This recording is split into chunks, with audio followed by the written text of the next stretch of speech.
Yeah. Bentley Michaels! Dropping freestyles, dropping freestyles. That's a cool beat. Yeah, baby. Did you make that? I did.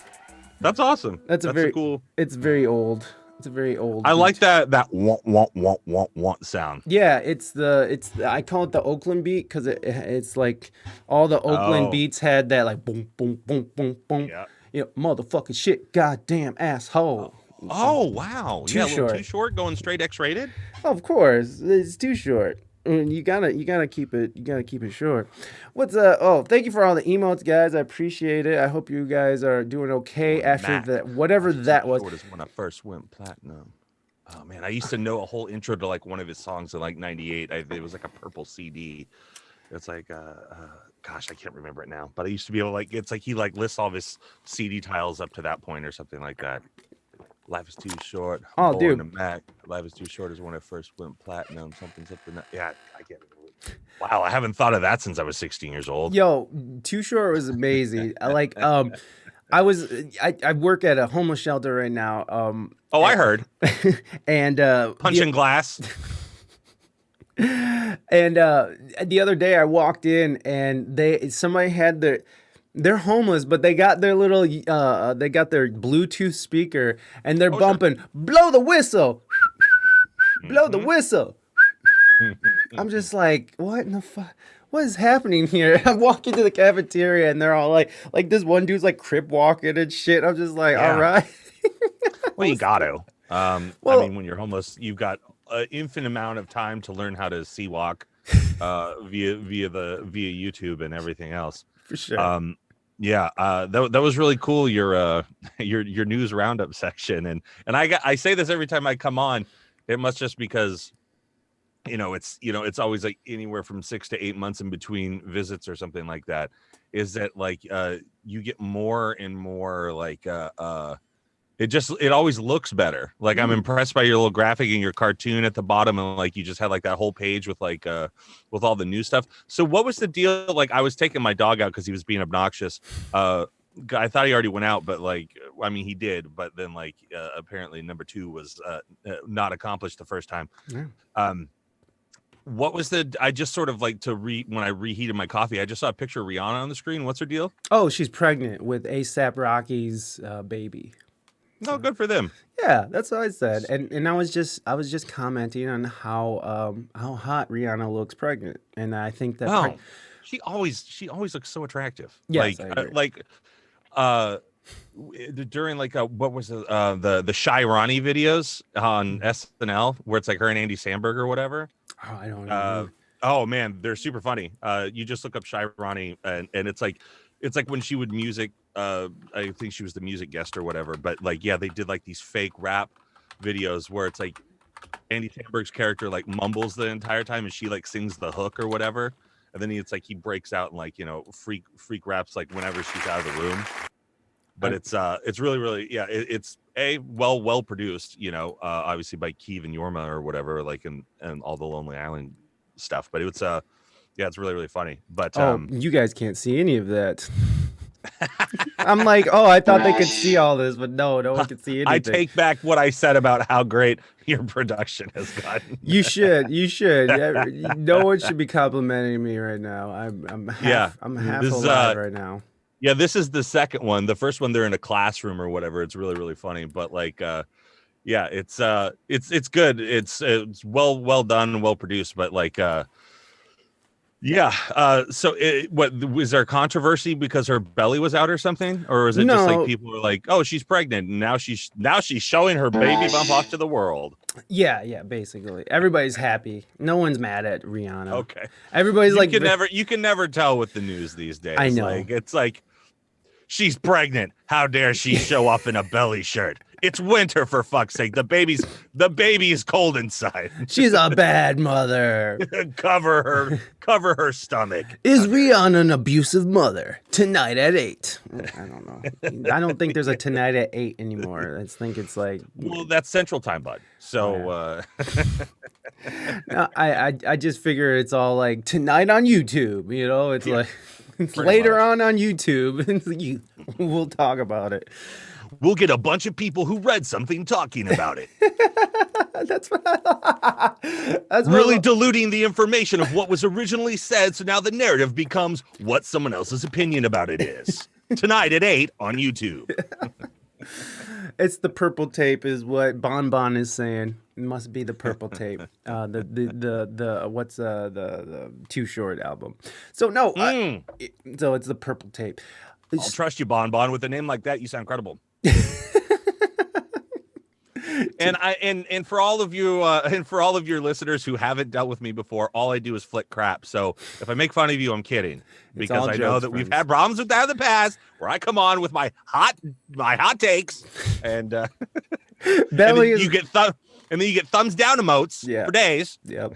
Yeah. Bentley's come on and made people mad, like our old mod, Lovely Lace, who pops in every now and again. She was not impressed with Bentley at all, so which is fine.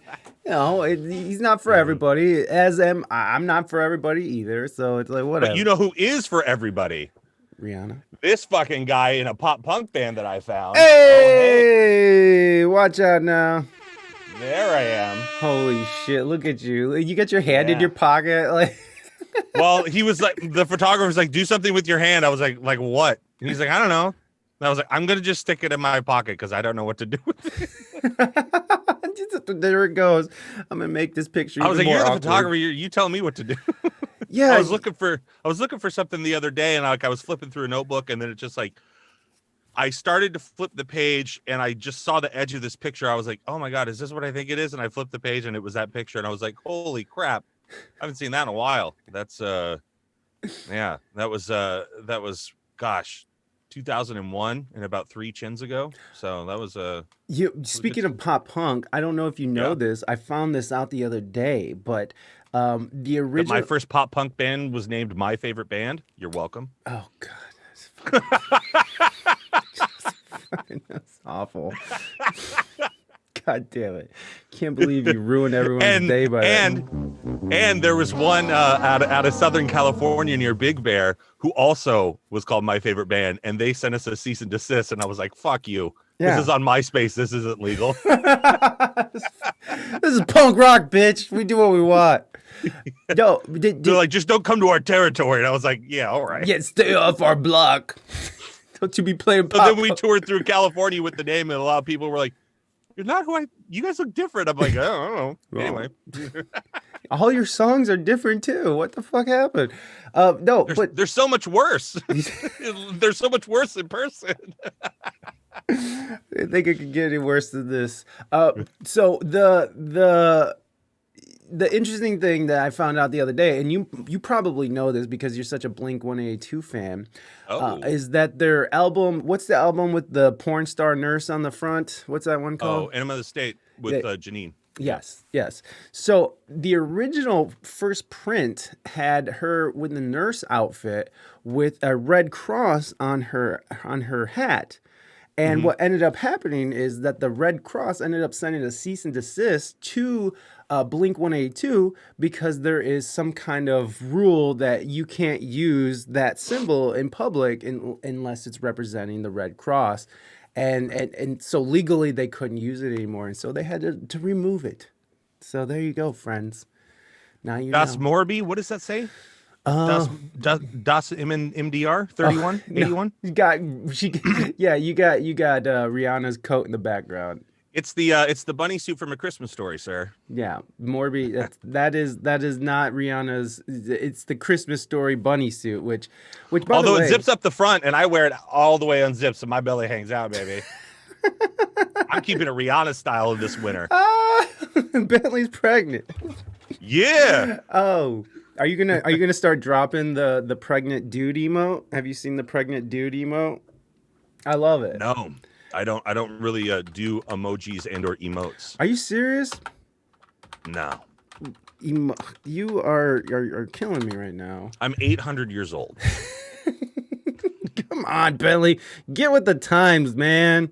Come on, man. I can't stand like how much like cry faces and that's hilarious. Oh fuck, I might have to use that one. Yeah, I'm gonna use this every chance I get. Honestly, I'm not like I tried changing my pronoun to ham, and I'm not trying to make fun of anybody's pronouns here, but Instagram will not let me change my pronoun to ham. Do they have it like? Is there like a bearded dude? Is this on an iPhone? Fuck, I'll just look at my phone. I don't know. I don't know when the updates come. Yeah, it's for Apple iPhone. Take social media by storm. Find out why. Pregnant dudes, which I'm happy about. I'm happy that pregnant men can now have a emoji that represents them. I dig it. Man, if only they had this during the movie Junior with Arnold Schwarzenegger when he was pregnant. He's like, ah, God, no, I've got the baby inside of me, and I got to get it out of here. And, Get down, baby. baby, get down and out of me. Do it now. I do it now.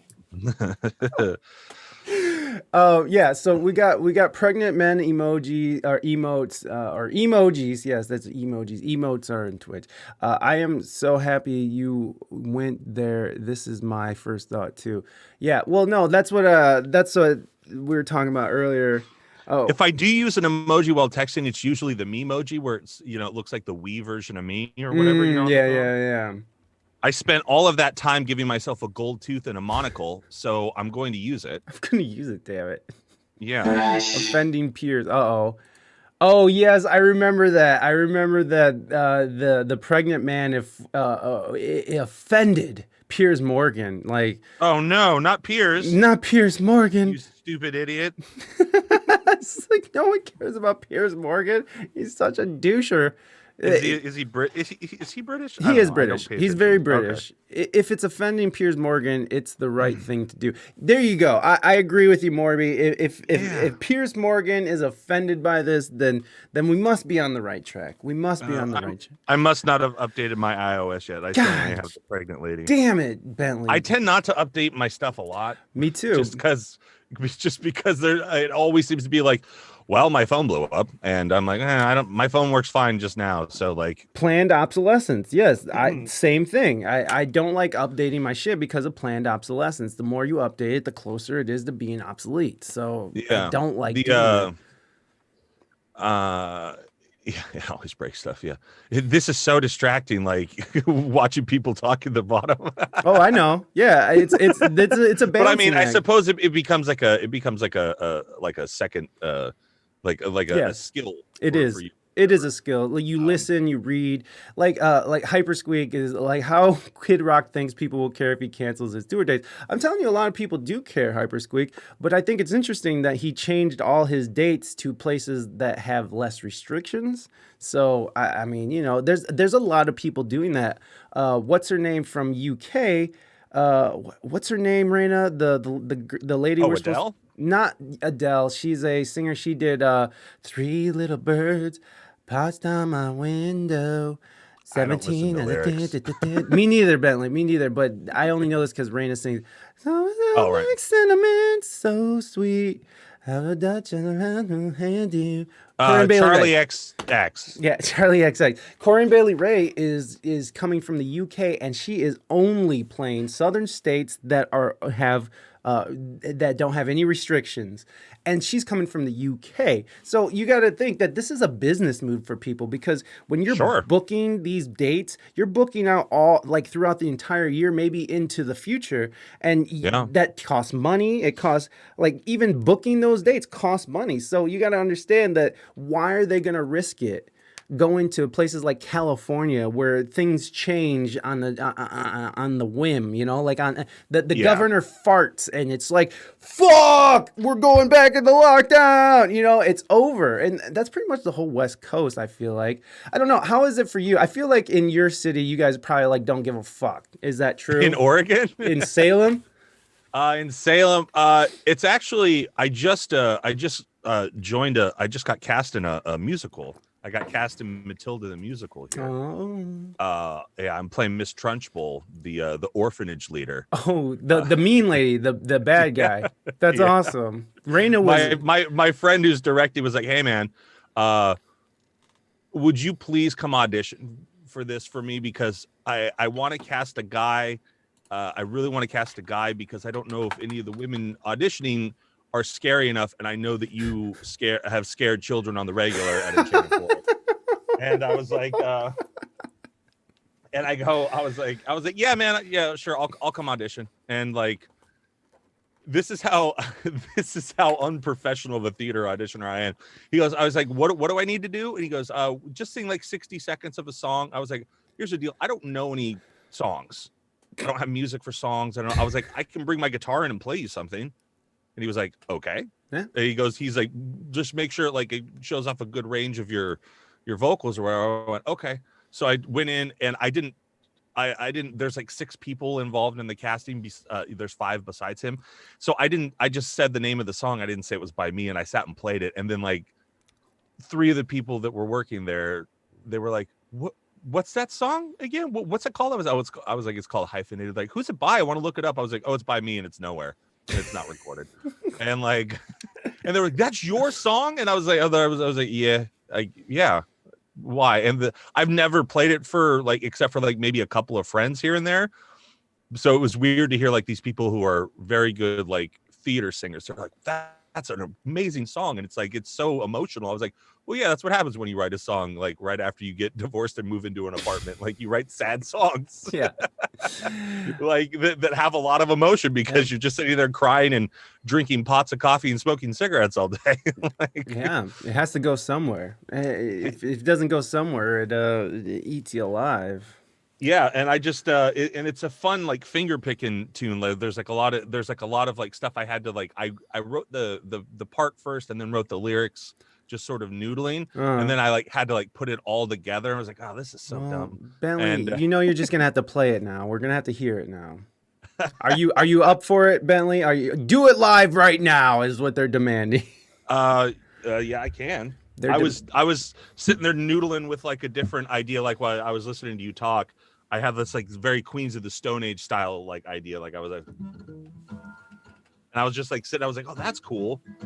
And you know, it always works out that like you never like you're like, I want to sit down and write something, and then you end up just kind of like noodling. And then when you're doing something like this or whatever, you're just kind of like, you're like, listen, you talk about Joe Rogan and stuff. That I'm just like, I was like, well, that, and then I like this walk down.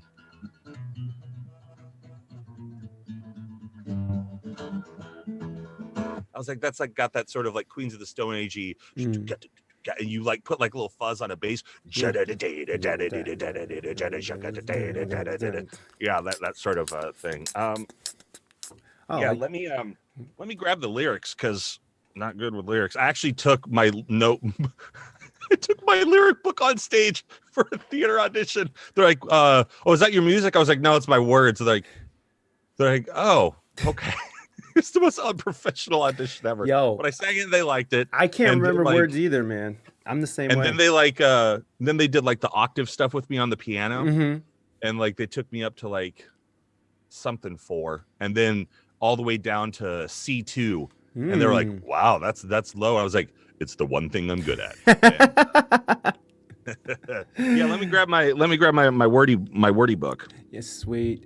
Yeah, the one thing that Bentley can nail is that lower register. Bentley, again, Bentley is a voiceover actor who makes quite a good living off of just doing this and talking into microphones. Hey. Bentley likes to say, it's like, yeah, I worked for about an hour today. I'm done. Paid my rent today. Which is a great thing to be able to brag about. I also like KOTSA. What the fuck is KO or QOTSA? What the fuck is that? Oh, Queens of the Stone Age. Jesus. Yeah, Queens Come on. Come on, Mike. Come on, son. Come on, man.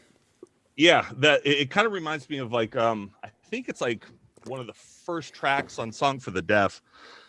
I think it's like the first track that sort of starts it. That's one of the, I think that's the first one Dave Grohl drummed on. And it has like No One Knows on it and stuff as well. But like, yeah, there's sort of like that sort of pulsating thing. Yeah. Let's see here. Yeah, we gotta love Dave G. Yeah, I'm excited. Did you see that they're doing like a whole movie in conjunction with their next record?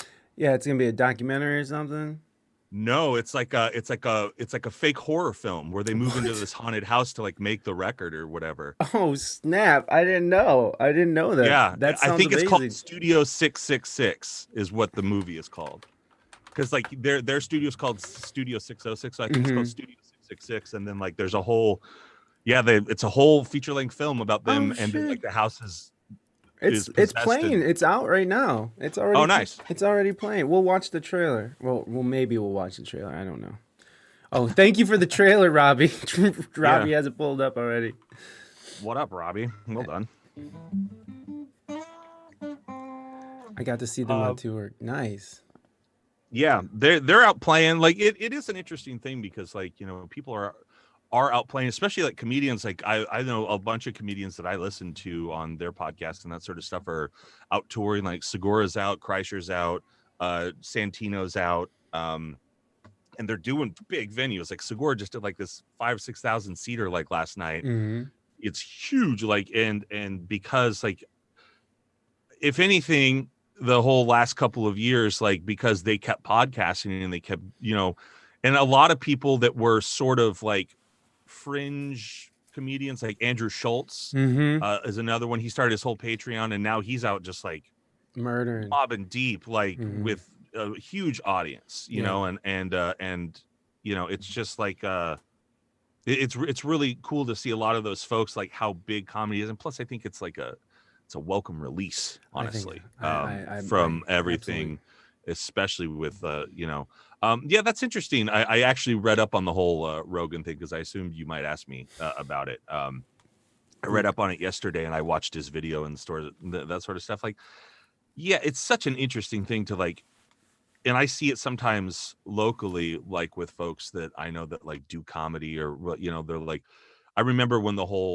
he got sick and the whole ivermectin thing and all that sort of like the people were coming, you know, all that was like coming out, and you know, if you said that word, you would get like taken off of certain things, like you couldn't say it. Hmm. And I noticed that you sometimes you say the uvid or you know, like you really Swedish chef it up, but like yeah, it is interesting. I know YouTube has a certain thing where it's like depending on how you're talking about it, like you can get taken off of there and Hmm. demonetized and all sorts of Oh, stuff. I've It's been a taken off YouTube for sure yeah, already. A couple yeah, times already. Yeah. yeah, yeah, and it's such a weird thing because it is like what Joe was saying in his video, like it's ever changing in as much as that like stuff that Fauci said, you know, a year ago or 6 months ago or right at the beginning. Remember when we all had to wipe down our groceries because if you touched something like you were going to get it? Yeah.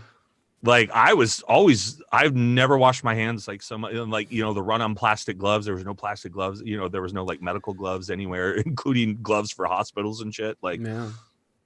you know, it was and just like yeah, anybody who has the popularity that he does, because like if he's getting 11 million downloads an episode, and we'll just say that aggregates to like, you know, Spotify stuff, and then like, you know, like if he puts a clip up on YouTube or whatever it is, um, count all of those things. Like if it's just like a 10-minute clip of, you know, a guest talking about something or whatever, like you count all of that stuff. Like he's reaching more people than late night talk shows.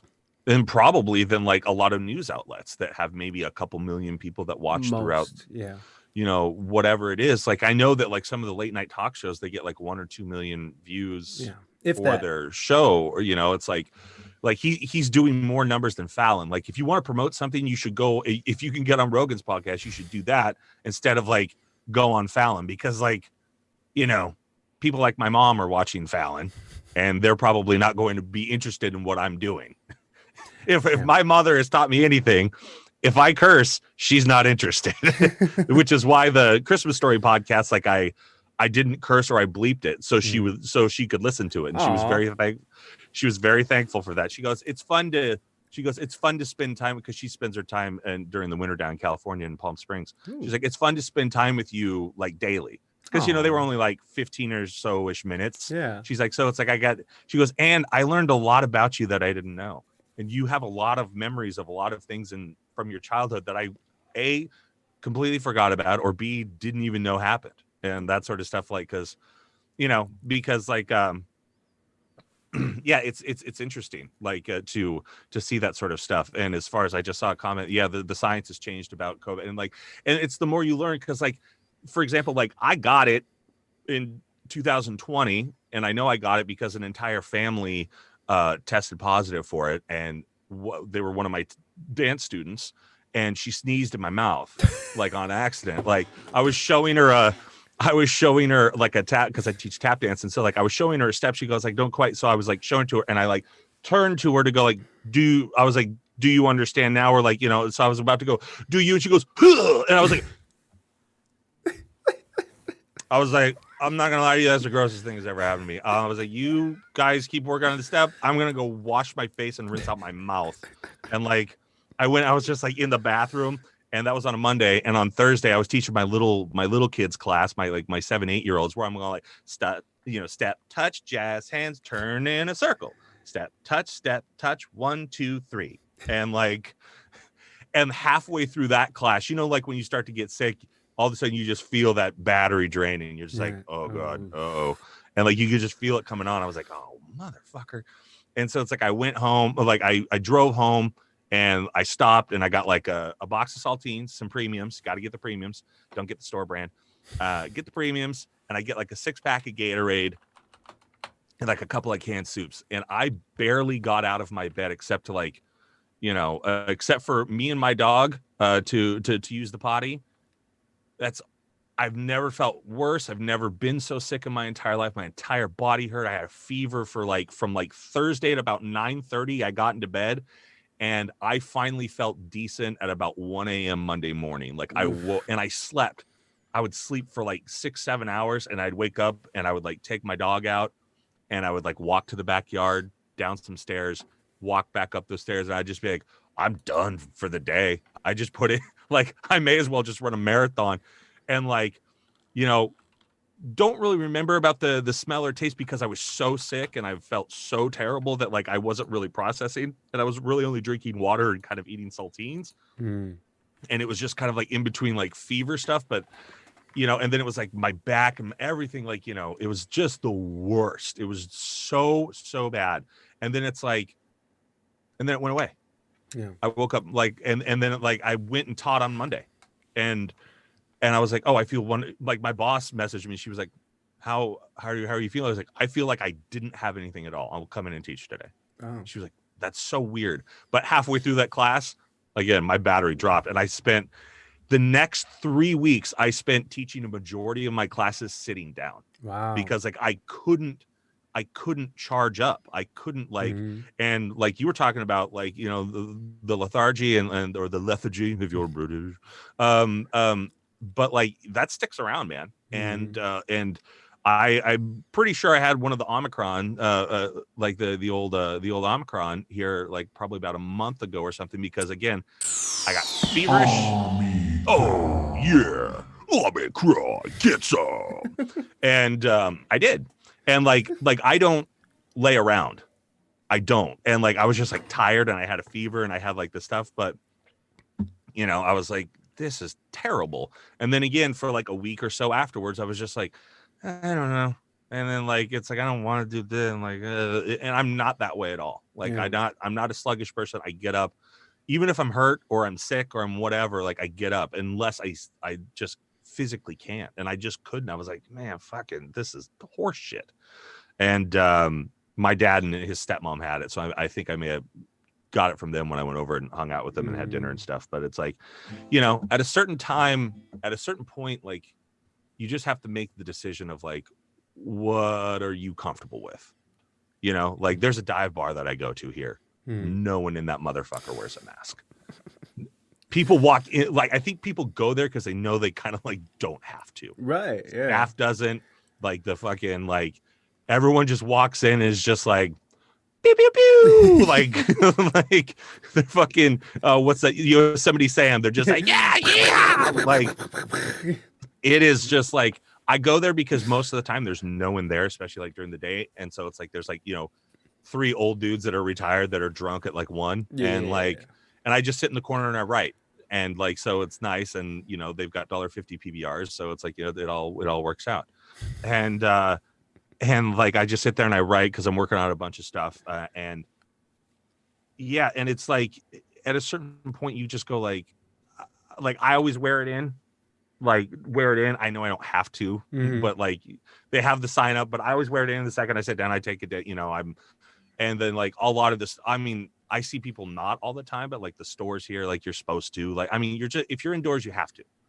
And that's the thing. And then like, you know, like with the play, we just did a read through on Saturday, and like we were in a community center, like kind of like room or whatever, about a bunch of, there's like 40 of us, because it's, you know, it's a musical, and we're all in mass the entire time, and we're, you know, and it's, and like with the theater, it's like I found it really interesting. It's not like a public thing, it's actually run by the city or whatever, so technically it's like a governmental thing, so like all of the rules that apply there are the same that for like any sort of government worker, even though I'm volunteering my time and that sort of stuff. Wow. So it's like at, you know, at what do you call it, at auditions, like, you know, they lasered my forehead and I had to show them my vax card, and like, you know, like, and to even come watch the show you have to either bring a negative COVID test or your vax card, and then you have to wear a mask the whole time. Yeah. So it's like in different parts of the state, in different places, like my cousins and my mom's side of the family, they live over in Bend,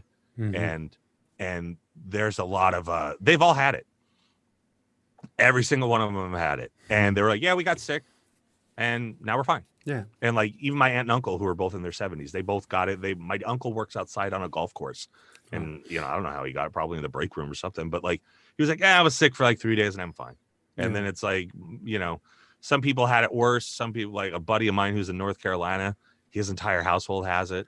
And like he's a bigger dude. Like he's like 6'8", and he's a big guy. So his back hurts a lot just because he has back stuff because of how big he is. Yeah. But he's like, other than that, he goes like, I don't know. He's like, the kids had a fever. You know, I felt like crap, but like nothing like where I was like I should. So it's just interesting like how it hits different. Like my stepmom had it. She was like, I felt kind of sick for like 2 days. Yeah. And then I just felt tired for like a couple of weeks. Like I just couldn't get enough sleep. But and then like my dad had it, which I was worried about because he had heart surgery back in February. He was actually released into the first lockdown after just having his aortic valve replaced. So like they chainsawed him open and broke ribs and stuff. And I like, then he got pneumonia and had to go back in. So I was super worried about it. But my dad also was super stubborn. So and then he works, you know, he works with like veterans and old in retirement homes. So he had to get vaccinated, and he had to do stuff. And like, you know, obviously he's been very safe, but he's been exposed and he's had it since. And he was like, yeah, I was sick, but like, you know, I'm fine. And most people that I know that have had it, they're like, it really sucked. And it also depends on their level of health. Cause I know some people that like go to the gym every day and they look like superheroes. Like they just like, they pop that shirt off. They're gonna look like, you know, like they're screen ready. And because of the law, they have to stay home for X amount of days. And then like, you know, I think it's 10 days here in Oregon now. I don't know if it's across the board, but then like, and then I also hear that it's technically it's 5.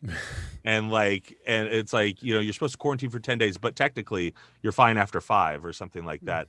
Cause one of the bartenders at that bar that I go to, like it went through their entire staff, and then she was back like 5 days later. I was like, isn't it? She goes, technically it's 5. I was like, did you have to show a test? She's like, no.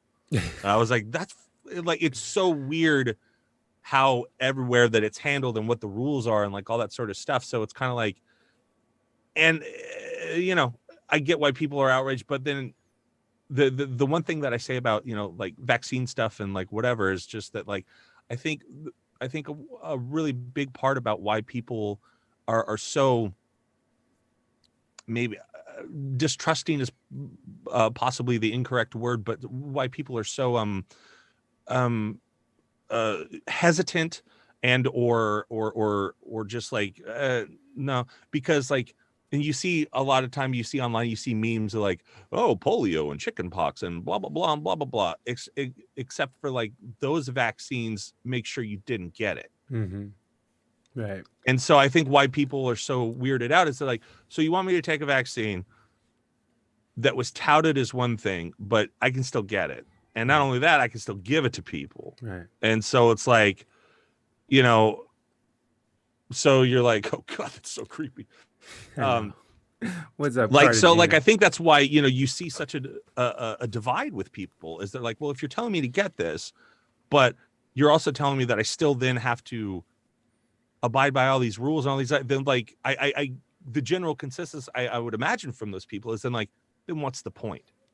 What's Right. the point of getting it if I still have to then wear a mask and then have to do this and I can still get it and I can still give it to people and I can, so like people look at it and they go like, then that's not a solution, Yeah. you know? But I respect both people's sides of it. I go, if you want to like, cause again, if I go into the store, I wear my mask. I get the N95s or whatever. When I teach dance, I have to wear the mask. So it's like, and I'll do that. If there's a sign up, I'll do it. Mm. And then it's like I go sit down at my table, I take it off like you're supposed to, which makes zero sense because you're all breathing the same air in a small confined little space. Right. So it's like, even if I'm 6 feet away from some guy over there who's got it and goes like, I'm probably going to breathe in that air unless you've got like some sort of air circulator, which like most places do not. Right. Like, you know, like, so it's like, it is such a weird thing that like, there's all these rules and all this stuff in place, but a lot of it seems backwards to people. So they want to be like, well, that doesn't make any sense though. And then how things keep shifting and changing. And yes, of course, like as like we learn more and like these things that whatever it is, like, you know, I just like, I always just like try to kind of stay out of it and be like just do kind of like, as long, you know, I understand the idea of like, you know, if you have it, you could give it to potentially somebody else who's older and who is, you know, more immunocompromised, or like if there's somebody who just in general has, you know, comorbidities or whatever it is, like things that, you know, obviously, yeah, which is why I try to abide by the rules as much as possible. But then that doesn't mean I don't think some of the rules are silly. And like, and you know, I just think that it's such a weird time too, because you were talking about how like, you know, you see stuff online and it's like, you know, somebody grabs a narrative and they could just go with it. I think the biggest metaphor is the incorrect word, but like I think the biggest maybe mirror to what is going on right now realistically is if you go back and watch Anchorman 2 and you see that like Will Ferrell's character, he invents the 24-hour news cycle, and you see where they take nothing and blow it up into something. Like, watch that movie now with how our last couple of years have been, and especially with like the last, you know, president and all that sort of stuff. Like that movie is like, you're like, wow, this movie was like this movie's pretty like nailing it. Like it's pretty crazy. Yeah, I just like, I try to respect people as much as possible, follow the rules as much as possible, and then it's kind of like, and also like, don't judge, you know, like what's the point in doing that? It's just going to create more divide and like argue. Like people have tried to like, they'll sit there and like they'll try to talk about stuff and they're like, well, what do you think? I was like, I got zero opinion, man. Like I'm just sitting here with my laptop, I'm just sitting here writing, I'm writing silliness. That's what I'm here to do. I'm here to write silliness so I can make stuff and hopefully make the world laugh here in about 6 months when I get everything up and running. But like and then like do the podcast, you know. We finished a Christmas Story minute, which you were on. I believe you were week 6 or 7, and that was a really, I think that's the last time I saw you actually when we recorded those. I think so. And then I'm gearing up and I'm starting Wayne's World minute, which is so amazing. So that'll be coming out February 14th, which is the day Wayne's World was released in 92, I believe. And so like we got to get you on for some minutes on that. Totally Do you have any areas that you might want to come on? It's kind of like a Christmas Story in a lot of ways, because it's like that first Wayne's World is just basically like a bunch of sketches with like a loose storyline to like sort of tie it all together. Right. So it's kind of like Christmas Story, like where it's like I was watching it and like making my spreadsheet. I'll send you the spreadsheet, which has like a vague description of everything, and you can sign up for whatever you want. But like, good. But like I was like every 5 to 7 minutes, I was like, oh fuck this part, oh this part, oh yeah. And like I was like, oh, I forgot. Wow, this part I hadn't seen it in years. It had been so long since I'd seen it, and it was such a pleasant rewatch that I was like, man, I'm excited to do this. Yeah. Yeah, it was so fun to watch. And again, like, because I hadn't seen it in so long and I was sitting there like really dissecting it, I was listening to like a lot of the language and a lot of things that they were saying. I was like, I had never noticed like half of the jokes and like the way they were worded. That like I picked up on so much stuff just on my last rewatch like a week ago. I was like, wow. Oh man, that joke makes way more sense now. Like I hadn't even been thinking about it for like, it's still my favorite part. And I still say this too. That part where they're in the donut shop right at the beginning, and it's like Laura Flynn Boyle comes over with the gun rack or whatever. She's like, I got you present. His response is my favorite. I still say this probably once a week to people. No one ever gets it. If it's a severed head, I'm going to be very upset. And open it. Okay. What is it? It's a gun rack. I don't even own a gun, let alone many guns that would necessitate an entire rack. What the hell am I gonna do with a gun rack? So funny. Is she's the same girl who's like highway, and then you go right over the car. Over the car. Yep. That's one of my favorite scenes. My buddy Jared called that. I go, hey man, what? He was the first person I asked. I go, what do you want to do in Waynesville? He goes, where Stacy hits the car. Highway. When they're playing hockey, and I was like, here's a silly, stupid thing that I thought as a kid. They're wearing Blackhawks jerseys, but as a kid, like we have a team up here in Portland called the Winterhawks, and when the Winterhawks started back in the 70s, the owner knew the Blackhawks owner, so they got their hand-me-downs. So for the longest time, our jerseys, they looked exactly like the Blackhawks. It's the same red with the Native American face. They just actually changed it this year because a whole bunch of the tribes here in Oregon were like, dude, change the logo. And so now it's like a rad, it's an actual hawk head and stuff. It's rad looking. But and that's like the Western Hockey League. So it's like mainly high school kids and a couple of 20 somethings playing. Wow. And so it's like but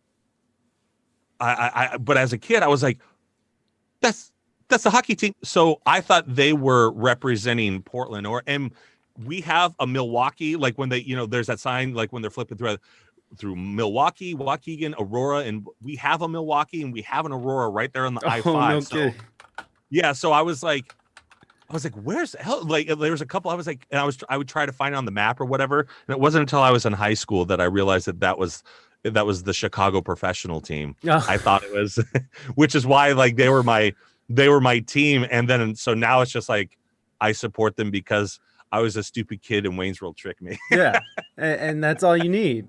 That's all you need is like a childhood memory, and you're attached for life. We're talking hockey, not really. Just we're talking Wayne's World, really, Robbie.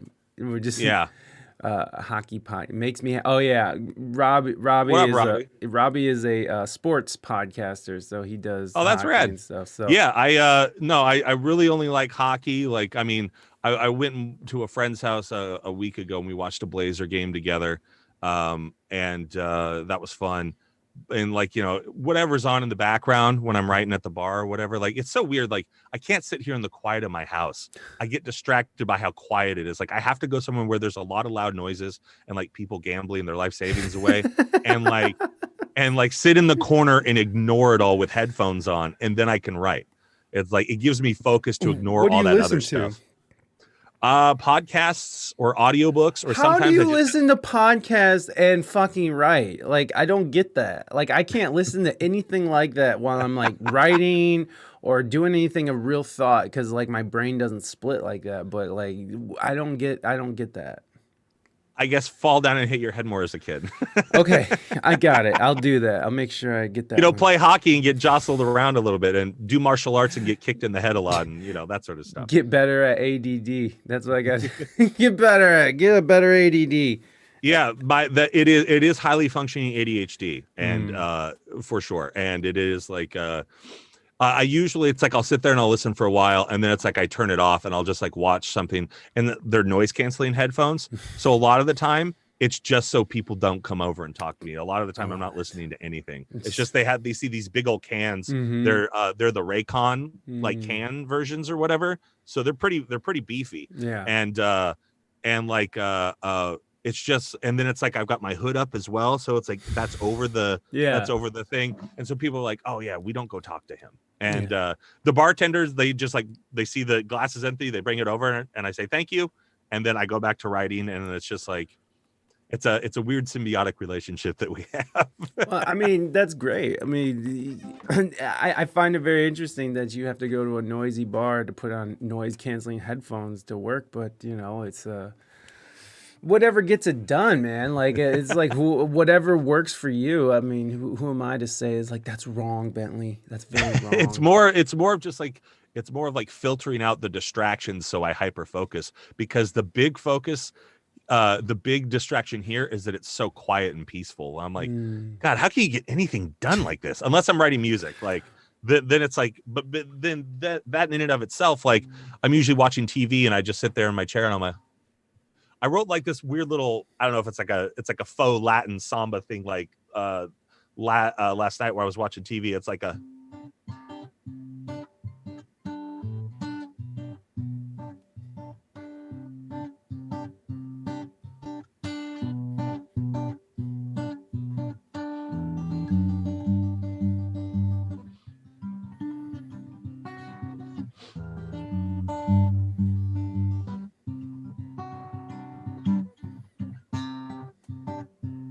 anyway, I got to get better at the finger placements, but like I thought it sounded like really neat. Yeah. I was just like, and I was just sitting there watching TV, like, and then it's like I was like, well, hold on, Yeah. here we go. I found something. Then it's like I paused and I was like, I tried to figure it out or whatever. That's usually. Do you find that it's that way for you as well? Like when you sit down and like write something, like if you go in there to write something, it's usually like you grab something to like figure something out, and then like you start noodling, and in 15 minutes you got this really cool idea, and then it's usually like, fuck, now I got to go and do something else though, and all I want to do is like figure this thing out. Yeah. It depends. Like for me, if I'm writing personally, it happens a lot. Like how you're saying, like I'll be watching TV and just because that's how I've done. Like a lot. There's been a lot of my musical practice has gone on with the TV going while I'm like running scales or something stupid, you know. Yeah. And so that is something I do a lot is where I'll be just noodling around and I'll grab something like that, and then I do have those moments where you feel that energy that's drawing you to sort of expand on this idea, and then you got to go do something else, which is most of my life. Uh, Like I was sitting around, like I sat there for like 10 minutes yesterday when I like until like I realized that my fingers were hurting, but I was like working on this little,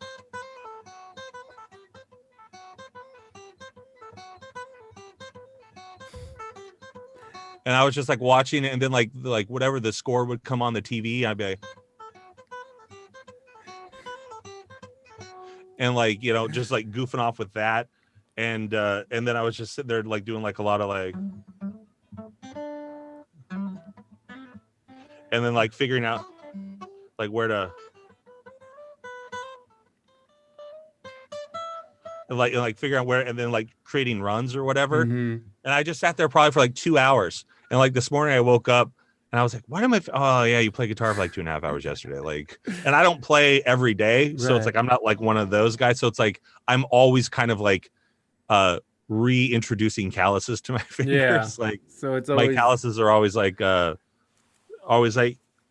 your guitar player adjacent. Like you're a guitar player adjacent. like it's like I'll go for like a solid week or two of just like playing, and it's like I'll get like my skills back up to like where I like them and that sort of stuff. Yeah. And then I'm like, oh, okay.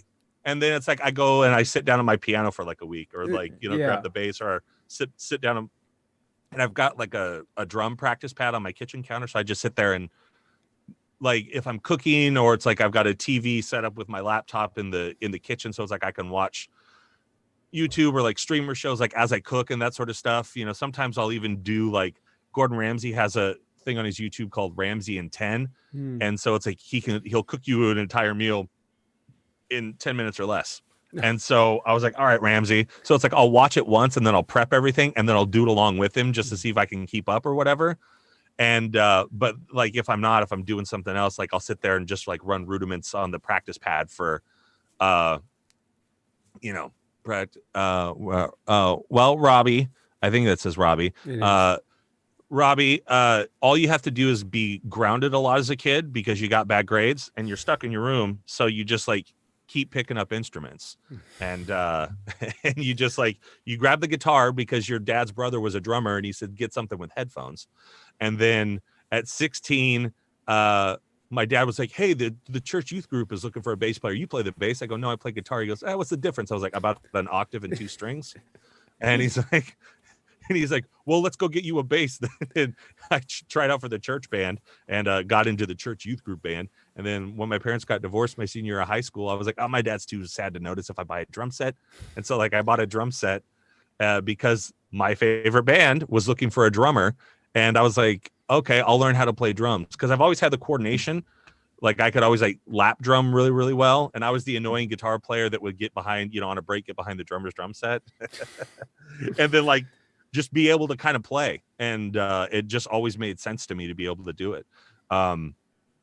Yeah, it's fun. And then I'm working. And then obviously like, and I'm, you have this ability as well. Is it like once you know how it works, and especially if you can play keyboard, you can write for other stuff. Like, so it's like, I love writing orchestral music because like, I understand because you can kind of like play all the MIDI stuff on a keyboard and you understand, I have enough music theory in my brain to get myself in trouble, not really understand how it works, but also kind of idiot savantly understand how it works. Like I've given stuff to some people and they're like, wow, that's really cool because this is this thing with this chord and like how it works with this scale. I was like, yeah, no, it just sounded fucked up to me. So like I did it like, Yeah. like, no, that's like a high level of music theory. So I was like, don't tell me that. I don't know what that is. And Yeah. like when I was writing the Clerks musical, there were certain things that like my orchestrator who had like who was a professional composer and who had like all of the great MIDI packs of like the live instruments and stuff like that. He goes, this is some really cool chord stuff. I was like, a lot of it had to do with my buddy Kent Wilson, who's the piano player on it. But like a lot of it, like Kent would tell me, like I would sing it to him. He goes, oh, you're doing like a minor, but whatever, minor seventh there as you sing it over this chord. Cause it would just be like, I would noodle out like stuff on this or whatever. Like I would play like little licks that went along with the thing or whatever. I was like, but it's going like this. And then, yeah, it was, yeah, I don't know if you find this, you're very, very good. Like you're a very good guitar player and you know a lot more about the musical, like your videos. Like I love your guitar lick videos. You should do more of those if you have I am going to be. I'm taking them all off of YouTube and putting them on Take Lessons because for 6 plays off of one of those like 20-30 second videos, I got $10 from Take Lessons. That's awesome, dude. Yeah, and no matter what platform I put those videos on, they always do well. So it's doing well. So I've been taking them off of YouTube because fuck you, YouTube. You're not gonna not monetize me because you're assholes. I should do that with some tap stuff, maybe. Probably, dude. I mean, you could definitely teach live tap too. But if you just made videos, it's just passive income, honestly. And people really dig it, and so that's what I'm doing. And I'm gonna take it off. All my free content is coming down. It's all going behind a paywall. It's all going behind the paywall, you idiots. You fucking animals. This 84% Mexicans going behind the paywall. You wanted us behind the wall? Now I'm behind the wall. Woo! Oh yeah, Macho Man coming in. I'm telling you right now, we're going behind the wall and charging you for everything that I got. I'm gonna bilk you for every penny here. Bentley Michaels, can you play us your song that got you? Oh right, I forgot that's what we were doing. Let's hear that. Let's hear that so we can, because Robbie came back just for that. Otherwise, Robbie would be gone. Yeah, he'd be like, I'm gonna eat lunch. Well, let's go into sadness, kids. Here we go. Let's go. Sad time.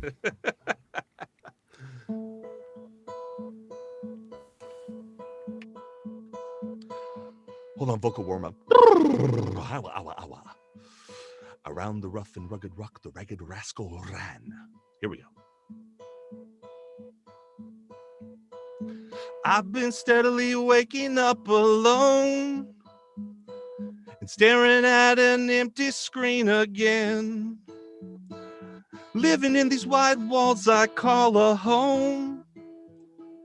And everyone I used to know is now a stranger. Stranger still is that you are now one too.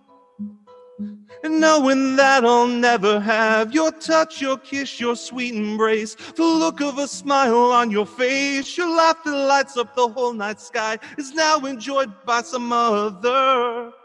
So I hold on, 'cause it feels a little good. And I'll keep hope to have it be just as it should. With confidence I take this fall, 'cause I know I'm going down. Yeah, as I grow old in this town.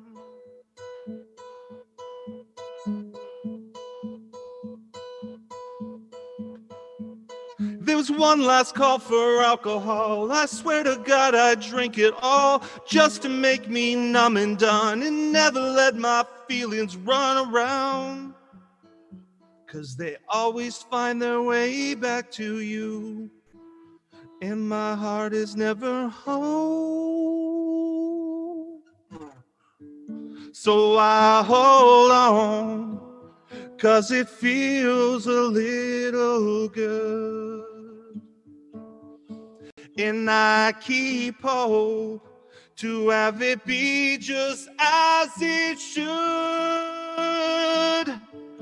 With confidence I take this fall, 'cause I know I'm going down. Yeah, as I grow old and live my life in this town.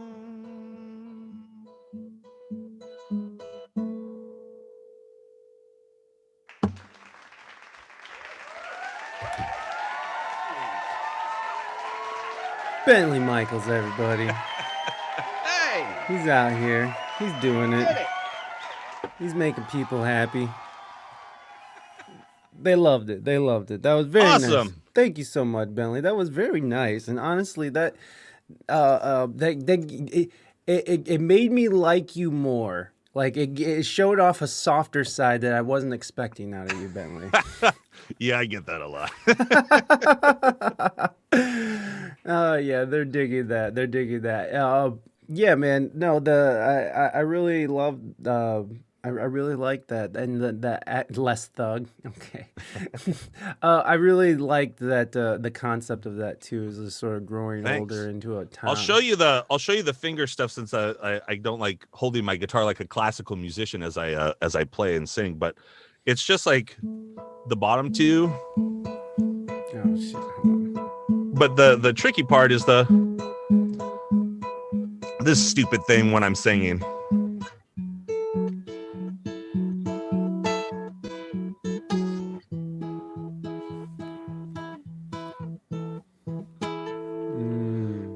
All that stupid crud as you're singing, all the slides and pull-ons and hammer-ons and all that garbage. All that dumb bullshit. All that stuff that sounds super awesome. Freaking idiots. What do you know about it? Yeah, what do you know about my divorce? Oh God. Aw. Look what you guys did. Oh, Look what you guys but did. enough of that. I'm here to promote my new product. The Back to the Future Transformers crossover comic book with the DeLorean Transformers toy. Guys, this is available at BentleyMichaels.com for $39.99. No, it's not. Look, Robbie's like, I need this. I need it. And look, and I'm not here to promote the Back to the Future animated series on DVD, all 2 seasons and 26 episodes on 4 discs. And ladies and gentlemen, am I here to promote the heavy collection Back to the Future comic book, in which it's 300 plus pages of pure delight about what happens after Back to the Future 3 and how the timelines are coalescing, and Marty has so many different memories. No, I'm not here to promote any of that at all. But I'm just saying, if it's out there. Wait a second. So what happens to Marty? So what actually happens? Like, so what it's about? So like, if you think about it, like, okay, so we'll call him Marty A or Marty A is easiest. Sure. So and you know, you can find out about Marty A and all these in the Back to the Future. Does he get collection. Parkinson's? Oh, that's fucked up, bud. Well, don't spoil it. Damn. Womp womp. Yeah. Thank you, Bon Bus. Yeah, he starts shaking his way through time.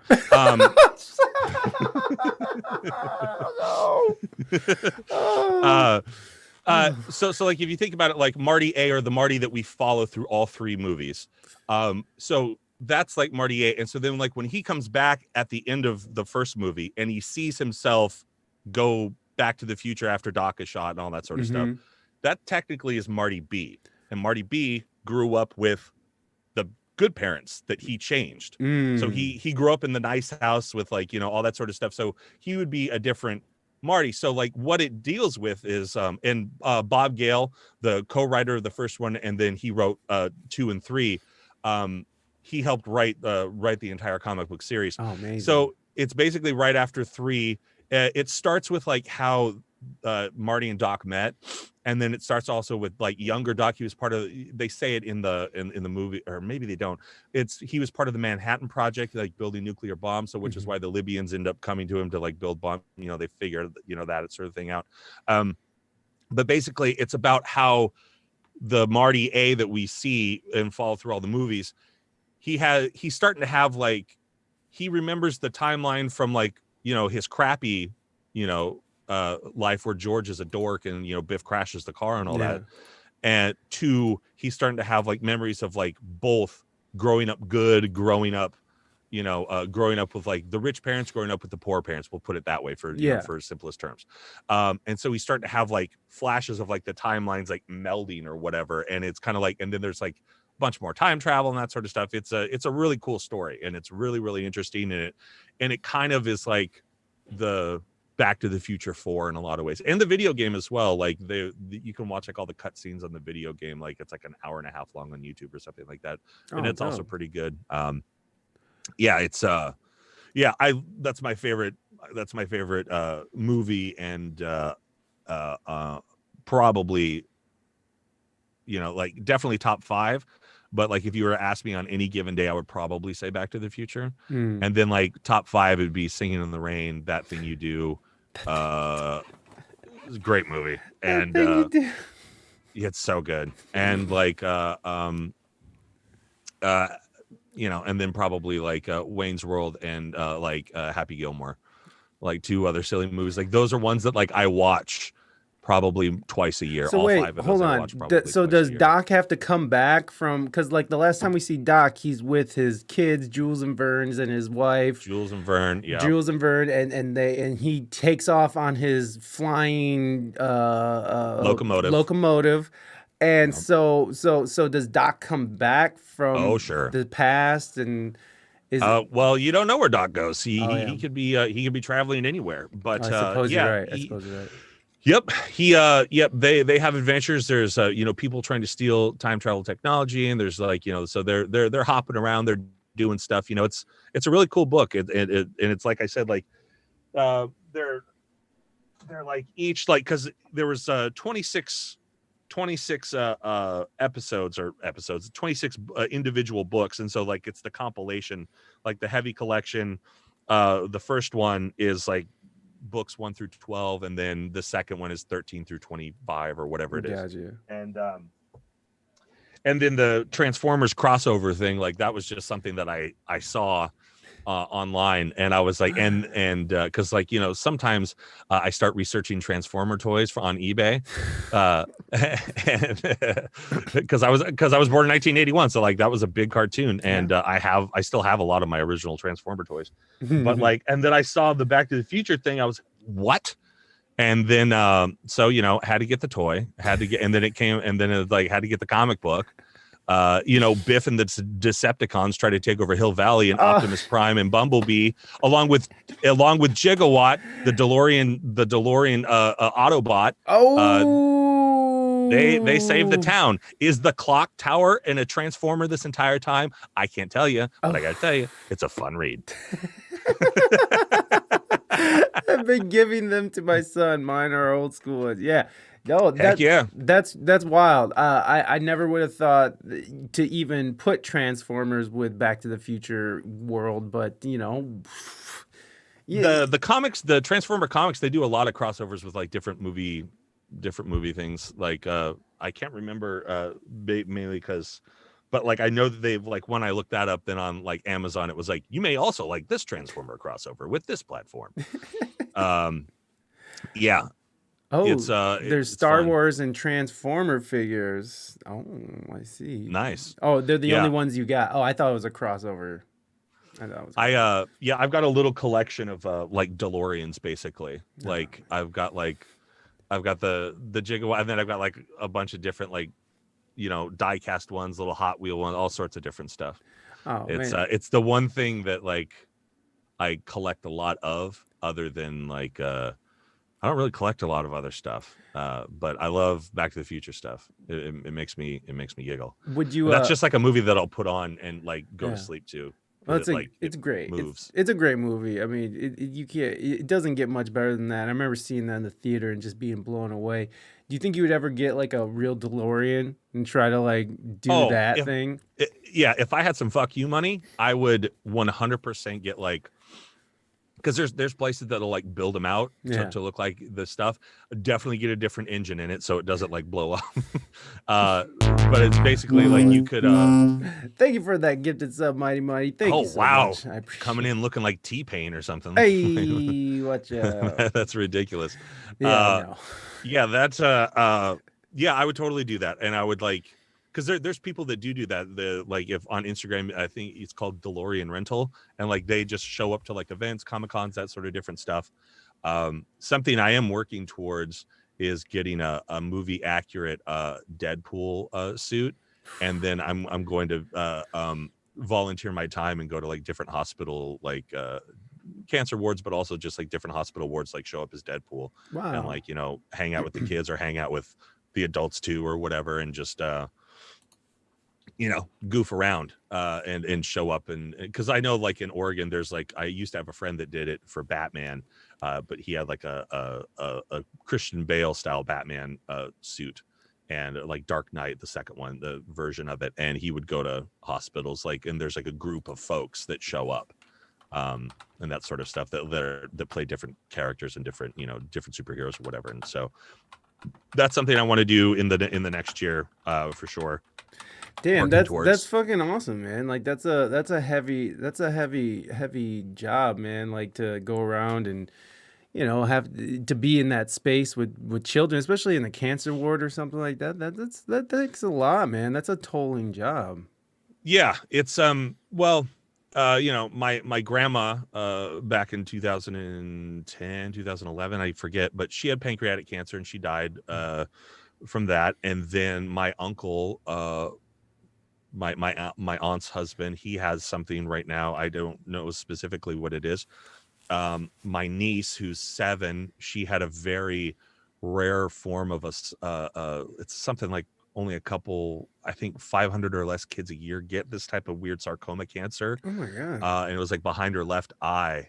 Like we thought, like they thought she got like stung or something like that, and it just started, but then like when it was this weird, so she like went through all this crazy chemo, went up to Seattle and did all this stores. So like that was her COVID lockdown, was battling cancer, this sweet little girl. And like, so like there's a lot of that in and around my family.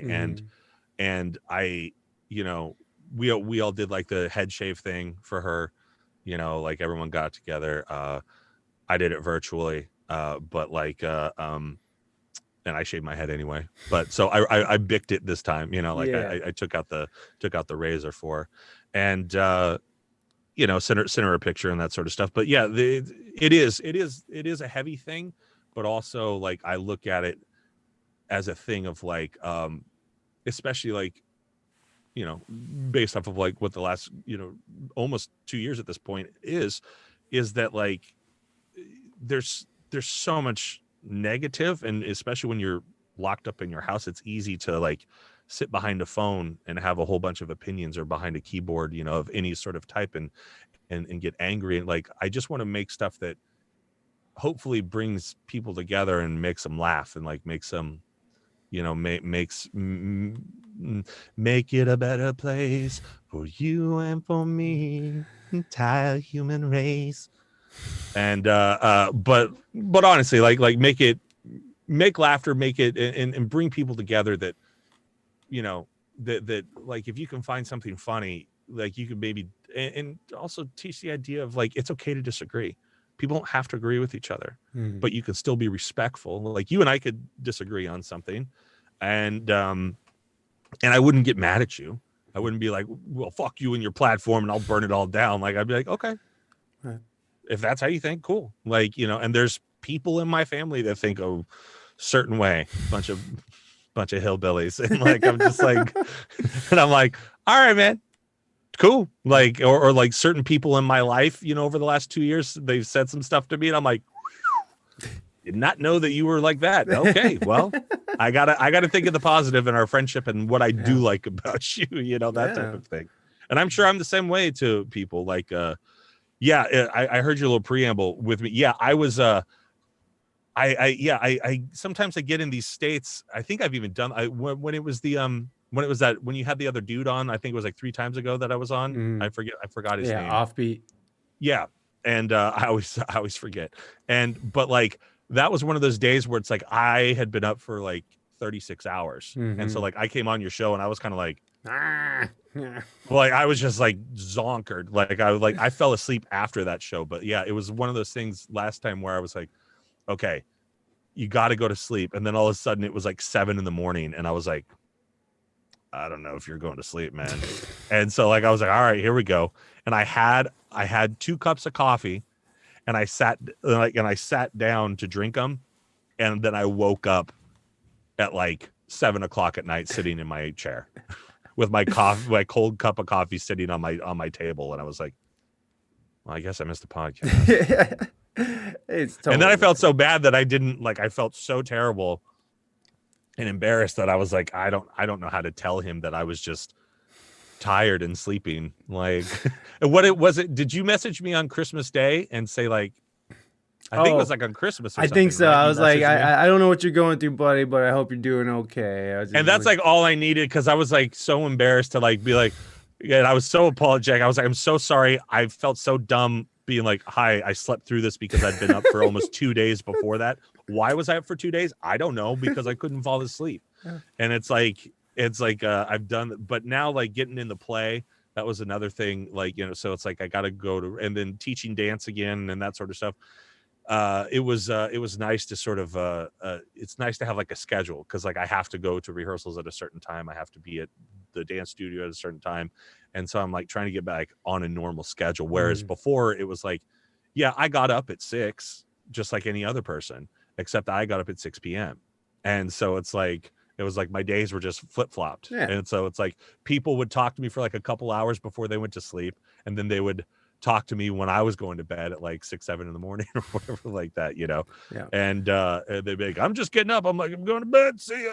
And, but it does work out actually with a lot of clients because a lot of them are usually 8 to 12 hours ahead of me. I do with like a lot of overseas people. So it's like, it actually helped me in business because like, for voiceover and stuff like that, because like I could then like talk to them in real time rather than like communicating to them like when I woke up and then having to wait like 12 hours for them to get back to me and that sort of stuff. Right.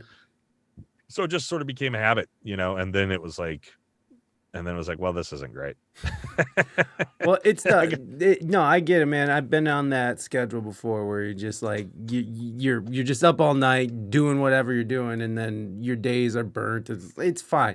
I wasn't mad at all, and it was honestly I was more concerned about like your well-being than I was actually about you coming on the show. So that's why I text you on Christmas, just like I hope the dude's okay. I mean, like I would have thought he would have said like a hey, my bad or something, but I just was like, oh, he just must be in a weird place right now, and I didn't take it personal at all, buddy. You know I love you, and you know I love you, and it's all good. Oh, here we go. Yeah. Now whip that dick out and let me put it in my mouth. I show you a little bit show you a little bit of softer side of Sears with that song, and now we got to have feelings. Oh, God damn it. I know. I feel But dirty. you know what doesn't have feelings? The Quentin Tarantino novelization of Once Upon a Time in Hollywood, available on my resale Amazon store, amazon.com/Bentley Michaels.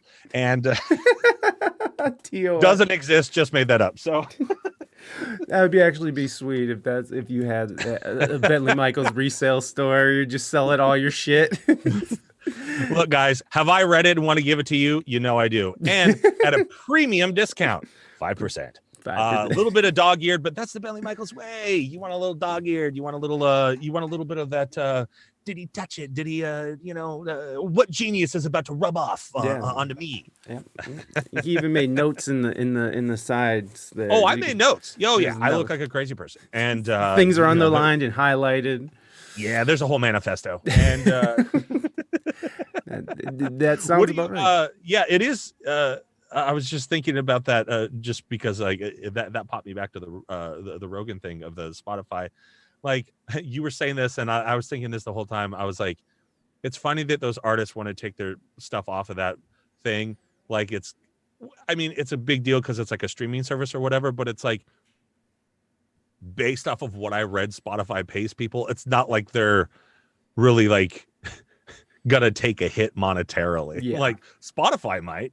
But like the artists are with their, their nickel for every 1,000 downloads or whatever it is, like, or streams rather, it's like, and that is crazy. Like, what do you think about like those artists? Because I remember I forgot that I knew it until like people selling off their catalogs. I didn't really think of it in the way of that, like corporate conglomerates, are buying it for that are then maybe part of like streaming services where they can just like, we own it and we own the streaming thing, so bada bing. Like right. That's a Michael Jackson outbidding Paul McCartney shit. Well, I mean, the thing about Spotify is that it's already like one of those companies that's been captured by the record industry. Anyways, there's so many investors from the industry that it's basically they bought back their whatever they could get, because after Napster, the music industry kind of collapsed in on itself. And so now they're sort of picking up any kind of scraps they can get.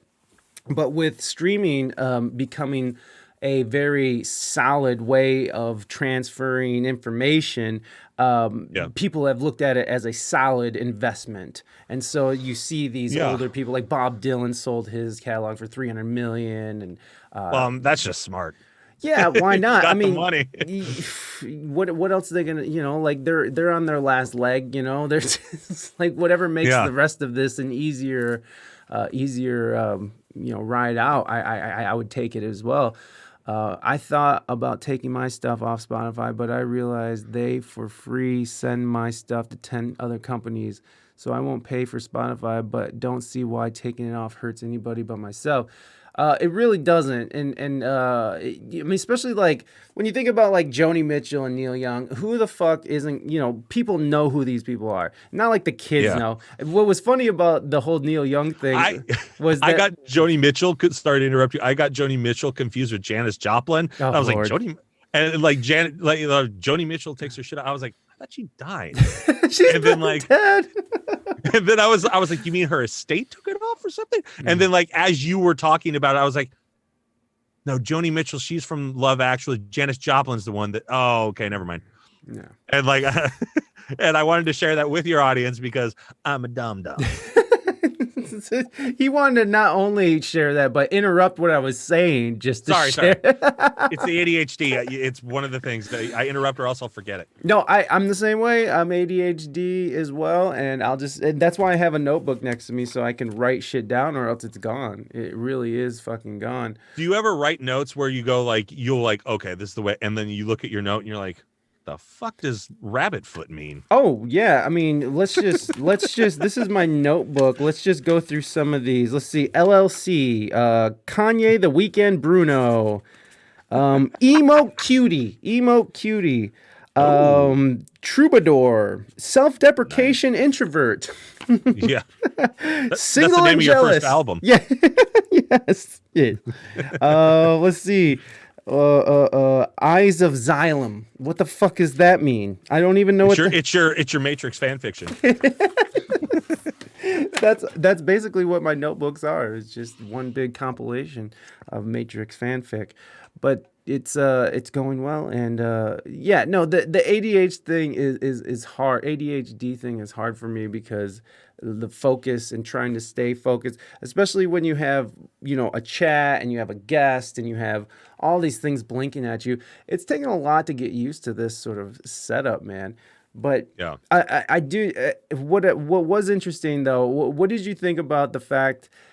I know this might be a stretch, but like how these investment firms, how like Blackstone, and you have the senior advisor of Blackstone is the ex CEO of Pfizer, and so when you see all these companies sort of like come together and invest in these streaming services and in these catalogs, these artist catalogs, do you think it is a possibility that there could have been influence there? I mean, I don't think it's out of the realm of possibility. Like that thing, I don't know. I have a hard time with timelines, but like maybe back in December or November, I mean, I think Rogan even said it, like where he showed like this weird YouTube compilation of like all of these shows that were brought to you by Pfizer. Yeah. It was like this minute-long thing of like brought to you by Pfizer. Like that's why I have this. Brought to you by Pfizer. Oh, Fuck nice. you. Pay me. That's why I have this, is because of that compilation. Yeah, that's funny. Yeah, I mean, I don't think it's out of the realm of possibility because I mean, if you think about it, like, I mean, if you control the media, you control the narrative, you control, you see those things online where it's like these three companies trickle down, they've bought everything. Mm-hmm. So like so it's not like, the only true like free media really is like an independent journalist. Like, to go back to Rogan, like when he had on Matt Taibbi, mm-hmm. like a month or so ago, like, but even then, like, I mean, that guy's platform can be ghosted if like, unless you just personally know about his website or whatever, like, if he's posting on Twitter or Instagram or even if you want to look him up in Google searches, like they could bury you, mm-hmm. like in the Google search or whatever it is, not that they would, but Google. Like all of a sudden it's weird that you can't be found or whatever. You've been shadow banned on Instagram or, whatever it is. It is interesting. I think, that those companies are doing that because like, if you want to go full conspiracy theory, and I haven't done this in a while, but it's like, hold on, let me put on my conspiracy theory hat. This is for entertainment purposes only, folks. Entertainment purposes only. There we go. And yeah, this is for entertainment purposes only. But like, if you control the lollipops that you put out for people to come to your place, to lead the people in, whether it be songs or full artist catalogs or, video or whatever it is. If you control the lollipops, all of the lollipops, and people don't necessarily know that it's just out there for you to have, then people are gonna, enjoy their candies. And then they're gonna be like, it's not so bad. Like, we'll go over here and do this thing, or we'll go over here and do this thing. And like, yeah, it's an interesting move. And it's definitely, you got to look at it from a business perspective of like, if we control Michael Jackson's catalog, which, think what you want about the guy, fucking great songs. Like there's no debating, that guy fucking had some of the most amazing songs, out there. Yeah. So if you control his catalog and, it can only be, we'll say it's only on Spotify, then like, unless you download it from iTunes or whatever, but as far as streaming or whatever, whatever the thing is, like you bring a certain amount of people that want that music, and they're going to be like, well, I like Thriller and I want to be able to listen to it at Halloween, or like, or play it at my wedding because we all learned the Thriller dance or whatever it is, like you dangle enough lollipops out of there, it's bound to get you some results. So I don't think it's out of the realm of possibility that, like, that's just smart business investment. It's like it's again, it's a passive income. It's a big passive income, but it's like, if you as a human being had enough money to buy somebody's catalog, and you got X% of it being streamed at, or an X% of all of the iTunes downloads, and X% of like whatever physical CD sales are still happening, et cetera, et cetera, et cetera, like, you probably invest in that catalog, even if you didn't necessarily like the artist or whatever. Right. But like you said, like Joni Mitchell, she's going to have a certain audience who's just going to show up every time you release a box set. It's why people release box sets when an artist dies. I remember I was working at the movie theater when the Ray Charles movie was out, and he died. And then Best Buy, back in, I think it was like 2004, had 5 different versions. I mean, not them themselves, obviously the record company, but they had, they had the number ones, the top 10s, the golden hits, from this time to this time, and like the live albums. And they had like all of a sudden 8 different Ray Charles records, and I bought them all.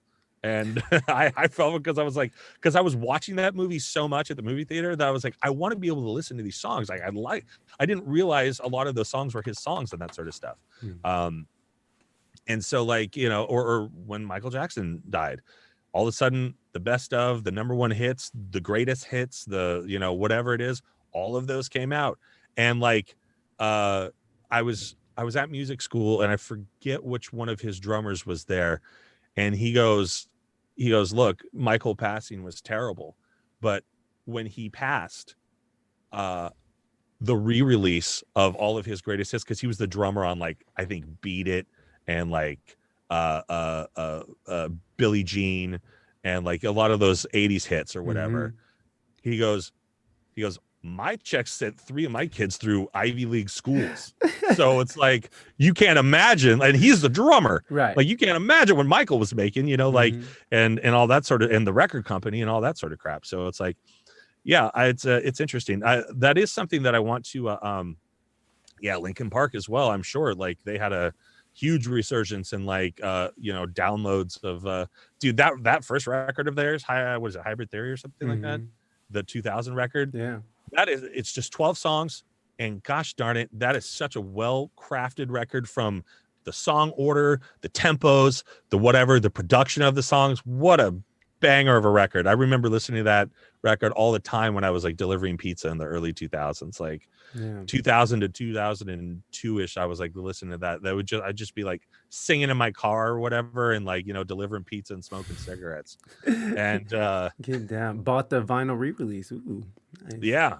Yeah, it's interesting. But then also it's I think it's such a rad time for like someone like yourself. Like, I'm sure you've grown your audience even more since the last time I was here. You have probably more people that show up all the time, and so it's like, what was crazy to me was the Christmas Story podcast. Like, I started it, and it was like a couple hundred people, and then it was thousands, and because I was releasing every single day, it was like, and then it was 7 days a week. It was thousands of people a week. Wow. And I was like, I can't believe this. This is a brand, and then it just stopped. It stopped on Christmas Day, because that's when, Christmas Eve was the last episode, and then Christmas Day was the commentary. I messed up, so it actually ended up posting like on the 26th. Like, I kept looking at my thing. I was like, went in, and I had hit the wrong thing. I was like, damn it. I know. I was so pissed. It said, like, released on December 26th. I was like, oh, you fucker. I was so mad. But it was super weird to, like, after watching that movie like in little chunks, to then like go to my mom's house and we watched it. She goes, I want to watch it with you now that I've listened to your podcast. And I went, okay. So we sat there and watched the whole movie front to back, and I was like, wow, that was so crazy. And it moves so quickly. I couldn't believe like how fast it was just like over or whatever. And then like I would just be sitting there, and I would remember like weird little facts or whatever, and I would, and my mom would be like, oh, this is when you talked about this on the podcast. I'm like, Mom, shut up, we're watching the movie. And you're ruining it for both of us, okay? Yeah. And then it was so dumb. Like, I just done the commentary thing, and then it's like I went over there and rewatched it again It was a lot of Christmas Story, more than I normally would watch it. I might take a break from it next year, but it was fun to do. If you can anywhere, hey, on Spotify, you can get it on Spotify because Yeah. I released it on Anchor, which is a Spotify subsidiary, and it's free. And so it's like the one thing I like about Anchor as a podcasting platform, because it is a subsidiary of Spotify, like they've got this whole like you can make the podcast like on the website thing. So it's like you can drop your file in, and then you can go to Spotify and pick out songs that are in the category in the playlist of Spotify and put them in your podcast for free because you're using that platform. Damn, that's really Yeah. cool. And Anchor has like a monetization from episode 1. Yep. Deals. You can have like essentially it's like through Anchor, it's like you have your own little Patreon built into the show. Yeah. So it's like, people can subscribe, you can do extra content, you can do all sorts of different stuff. I'm actually going to be bringing back my Thinking Thoughts podcast. Oh, nice. Yeah, but it's just going to be a solo thing where I just kind of I'm going to have the topics, I'm going to have like the segments and sections that I had and that sort of stuff, because it's easy for me to like ramble. It's easy for me to just like that's why I love like Bill Burr's podcast, the Monday Morning Podcast, him just sitting there talking garbage, like, and so it's just like I can totally do that. And then like I'm going to bring in the 45th parallel, so it's like that'll be a segment within Thinking Thoughts, so talk that's about cool. Conspiracies and stuff. Did you listen to the Rogan where he had on a Oliver Stone, and they basically just talked about JFK for like an hour? I wasn't able to listen to the whole thing. I didn't get a chance to listen to that whole thing. But I mean, I heard it was fun. It was fun. It was rad. I was like listening to it, and I was just like listening to like how much they were talking about stuff and all these different things. I'm like, gosh, this is so neat.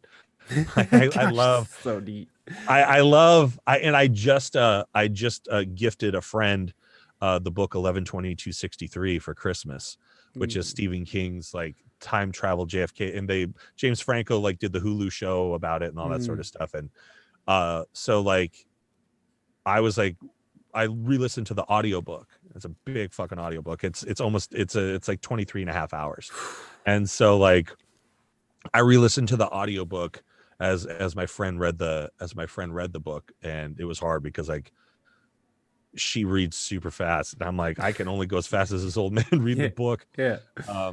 And like some people like I don't, this would drive me insane. Like when you hear people, they listen to podcasts at like 1.5 or 2 times the speed or something like that. Like hearing people talk like this, I'd be like, dude, what are you doing? Like it is hard for me as well. I can't deal with that. It's too much. It's so insane. Like but yeah, I'm gonna bring back Thinking Thoughts, and then I've been all the stuff that I'm talking about, like that I write. I'm doing this I had this idea long ago called superhero satire, and it was just going to be like this weird little audio show, like a radio show. I mean, before like I figured out podcasting, so I had the idea of like back in 2008, 2009. And so like I used to listen to like a lot of old like radio, because my dad was in radio. So it's like I listened to like the old Superman radio shows. There's this other thing called Chicken Man by this guy named Dick Orkin, and it was like sort of like a comedy, but it was a daily thing that was broadcast on the radio, and they're about 2 to 3 minutes, just these little sketches about this superhero that was in a chicken suit, and it's got the Foley, it's got the sound effects, it's got the walking, it's got the music, so it's like that's how I was doing like the D&D podcast forever. Like it had the music and sound effects and everything, so it's an immersive world. So I was thinking like I've got this idea, and it kind of like, there's similar things to it, obviously, with The Boys, and like, then there's like, Invincible, which is a great show, animated show on Amazon. But it's like this idea of like, every city has their Justice League, and it's like their basketball team or whatever, their professional sports team, but it's also a reality show. So their Justice League, it's a reality show of the Justice League, like fighting the crime and whatever. It's a soap opera for that city. And then sometimes, other city, but each city has its own era. So it's like, it's not just Nolan. It's not just, it's like, so like my city is more of like the 66 Batman, like the Adam West sort of vibe, the like maybe even up into some of the 70s and early 80s camp, of like some of that sort of stuff. And like, that's their sort of theme for their city. And like, it's this whole thing. So I'm going to try to do 10 episodes that are about 20 to 25 minutes, and it's this whole thing of basically this city is like you know, they're bringing back a certain character, Kid Courageous, and who is the Robin, but like Captain Handsome and Gorgeous Gal were, you know, the Superman and the Wonder Woman.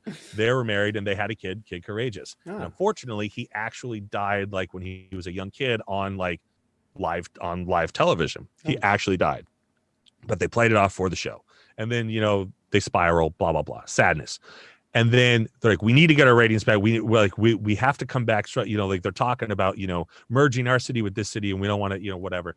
And so like in like a board meeting with all of the supers, there's a Booster Gold who's like the Iron Man, and there's oh shoot, I forget the name of our speedster, and then Breakneck is our speedster, Breakneck, and then there's like the then there's like our Batman guy who's something Shadows, I forget, but it's like they're all having like this, and then they bring out like the mayor, who's also like the sort of director and all that. The mayor brings out this 20-something-year-old kid, like, meet Kid Courageous. We're bringing him back from the dead, and it's not the actual kid, obviously, but it's like an actor who has very similar powers and can do like a lot of the same stuff. Ooh. And so like, so Captain Handsome is furious, and he's like, I'll toe the line for TV music, but like, you know, yeah, all this cool stuff. And so then it's about like bringing, you know, the comeback of the superhero satire thing, but then something actually, you know, there's a nefarious plot and a scheme that's going on. Is Kid Courageous a spy? Is he, you know, what's happening? So it's going to be like an audio series that'll come out weekly. I'm writing it right now, pretty much by myself. So, you know, I've got basically an outline, a very heavy outline of about 100 pages. Whoa. And pretty much the first, like the pilot episode completely written. And then it's like, I've got like, you know, 10-ish to something other pages for like the other 9 or whatever. Wow. It's like I've got some scenes and then like some paragraphs of where I think I want each thing to go, and then an overall outline of like the arc of the season. And that sort of So each episode is going to be just a few minutes long, like. So they're going to be about 20 or so minutes. Oh shit! And it's going to just. It'll be like audio TV basically. Yeah. That's so yeah, and like the old school radio shows, like The Shadow and stuff like that. Like The Shadow, yep. Shadow It'll be like if you're listening to like just listening to like a superhero television show, like it's going to be fully produced. I've got all these wonderful actors and actresses that are going to play all the parts and stuff like that, and a lot of them I met because of the Christmas movie that I wrote last year, and I had them do like a table read through with me, and it's like 8 of us in a room, and like we're playing multiple characters and that sort of stuff, and I was just like, they're all good. They're all improv actors or stage actors and that sort of stuff. So I was like, I messaged them all. I go, if you were a superhero, who would you want to be? So then it's like, I was like, what would your stuff be? And like, another one is my favorite is Percepto. He's the Professor X. So then we have like sort of like an X-Men. He runs the school for, you know, for super teens or whatever. But he has the power of suggestion with such catchphrases like, but what if? And now see it my way.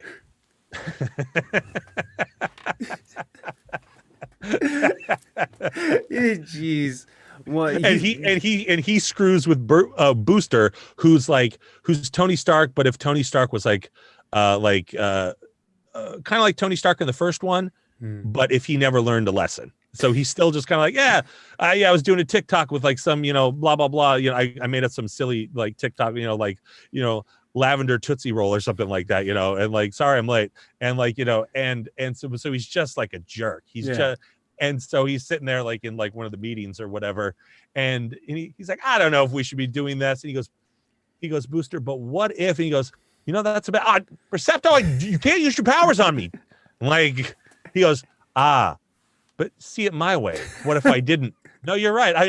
Percepto, you son of a bitch! Like you got knock me. it off. Yeah, like it's super silly. Like I've enjoyed writing it because I started thinking like, you know, with the Christmas movie, it's like I was going like, this sounds insane, but this is like peanuts in movie. I was like, all I would need is like $750,000 to like $1 million, and I can make this movie.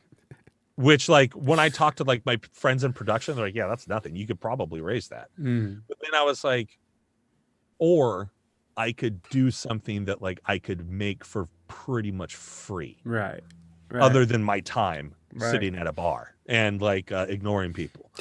So it's like I started writing this superhero thing about this thing that I had this idea I had years ago. And so like, yeah, it's been so much fun to like write and bring all these characters to life. I really started to enjoy the process of like writing script stuff, and that like after writing like a 128-page movie, I really got into the vibe of like writing scripts and doing stuff and like bringing these characters to life, because like it makes me go like, I want to see what happens next. And in order for that to happen, my fingies have to type. So like Keep going, yeah. it's been such a fun thing to do. And then I'm working on a video thing as well. It started off, it was going to be a talk show, like a parody talk show called Late Night with the Dark Knight, where Batman has his own like Conan O'Brien style show. But then I was like, why do that?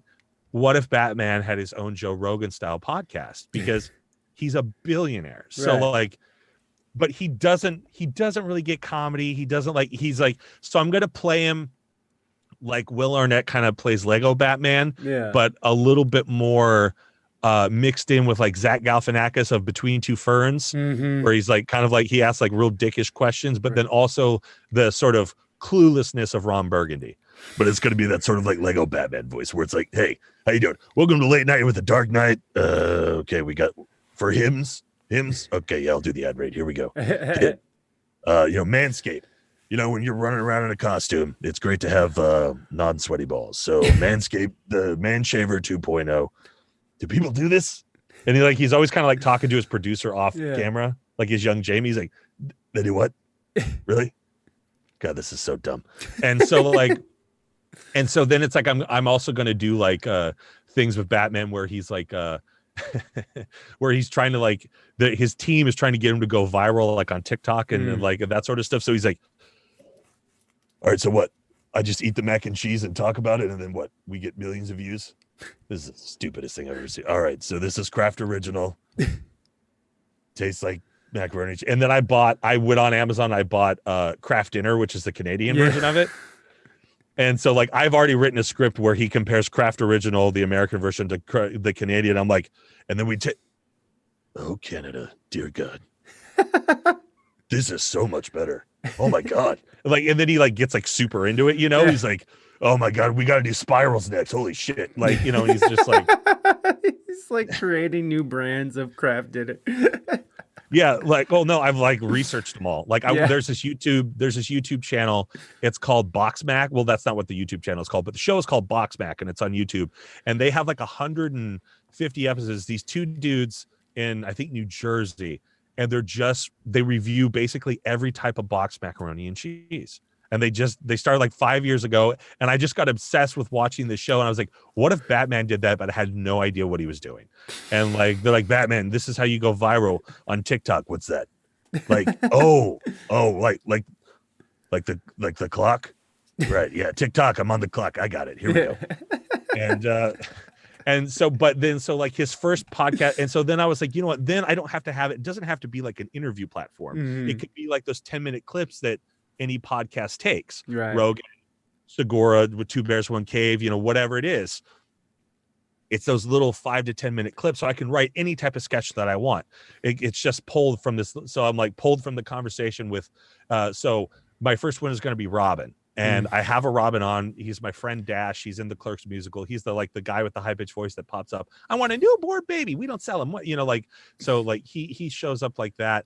And so he's going to be my first Robin because he's 5'6", and like and I'm 6'2", so like it makes sense. Yeah. And so I'm like, we're going to be having conversation, and then I go, I'm glad you brought that up. I got to tell you something. You're fired. And he's like, Batman. Yeah, that's some clickbait stuff. Batman fires Robin on air. I'm like, wait, what? What? No, I'm firing you. No, you're fired. You're no longer the Boy Wonder. He's like, wait, are you serious? He's like, yeah. No, actually, I've got a new one. You want to meet Good Robin? All right, bring him in. And then I've got a pal. He's one of the guys I was telling you that was like in super shape. Yeah. He's taller than me. He's like 6'4", big dude. I'm gonna give him the exact same Robin costume. Like I'm gonna order 2 mediums, and so it's like, you know, his costume will be like off of his arm like this or whatever. And he's like, but he's gonna be kind of like Keanu Reeves, and just like super nice. He's gonna be like, oh hey, what's up, Batman? How are you? You know, it's like, it's almost like the dude in Grandma's Boy, the weed dealer guy. He's like, here, now you drive, monkey. Like, you know, like he's gonna be very kind of like that, where he's just like, he's like, oh, what's up? He goes, oh hey dude, we're wearing the same outfit. Hey Robin. He goes, yes, I'm Robin. Holy shit, we've got the same name. No way. Here, scooch on over. Hey, what's up, Batman? And like, I was like, and at some point, you know, small Robin will say, like, jumps on the back of like big Robin and tries to choke him out. And he's like, oh, you want to play, little guy? All right, here we go. Here's a piggyback. And like, they just like run out of frame. He's like, I'm like, look at them. They're playing together. This is amazing. And he like runs by in the background and he's like, woo, whoa, boy. And like, but he's like, the other Robin's like trying to like choke him out, but like no success. So he's like, oh yeah, Bucket Bronco, here we go. And he like runs out. Yeah. It's and then I've got stuff for her, like, you know, Poison Ivy, where she runs, like, she's given up villainy. She runs a botanical garden now. And like Batman's trying to like bring back, like, invoke. He's like, remember the time we were flirting at the, you know, like bring back like sexy memories. So he goes, yeah, remember the time that we were, she goes, Batman, I literally run a garden. Oh God, fine, plug your garden. She goes, well, it's, you know, it's for, you know, it's like a, what are those? I've got it written down. I'm so bad with the food, like where it's like a food, it's like a community garden for Co-op? Food. Oh no, it's a community garden, but it's like for like where there's not enough food for people. I forget the term for it, but like, it's like there's a specific term, and so it's like she's like running these things like around the city, like trying to do good, and he's just like, remember all the sexy times we used to have and all your crazy leaf outfits. Oh, that was a good time. And she's like, Batman, I literally run something for people with like that don't have enough. Fine, talk about your garden. And then like you just see him, like, as she starts to talk, he's got like a mug on his table and he's just like slowly pushing it to the edge of the table. He's like, oh well, yeah, no, yeah, got leafy greens. And then he just pushes the mug like off the edge of the table. Oh no, look at that. And like you see him like grab his cape, and you hear that cape swoosh sound. It's like, and like he like disappears or whatever. And then it cuts to her and she's like, what just happened? And it cuts back and no one's in Batman's chair. And like behind me is like a window that's gonna have like black curtains and they're kind of like waving. She's like, did he just jump out the window? And it like cuts the choose her with like a clipper. Like, yeah, he does that sometimes when he gets bored. And then it like cuts back to the window, but I'm like peeking up behind him. I'm like, she's still, oh God, she's still here. And yes, a food desert. Thank you. Yeah. And so it's like, yeah, I've got you know, community gardens for, you know, for different food deserts around the town, and we're actually trying to like expand it. And he's just like, fine, we'll talk about that. And so it's just like a bunch of silliness where I think, and he's gonna wear like a hoodie. He's always got the cowl on, and he's always got gloves on, but he's gonna be wearing like a Batman hoodie, you know, like where it's got like the logo on. He's just like sitting there, like he wants to be Joe Rogan. Like he'll put like a beanie on, like in between the cowl type of thing. Like he's trying to be cool, and like he's just like, yeah. I've been writing, like I wrote a bunch of those. I think I wrote like 8 of those. You know, like weird little sketches. So that's like another 80, 90 pages. Jesus, and it's just like stuff that I just like want to be silly and make stuff. So like put it out and just be silly and hopefully make people laugh, because you know, there's enough of the other stuff. We should get to more silly stuff, you know. I agree, Bentley. I agree.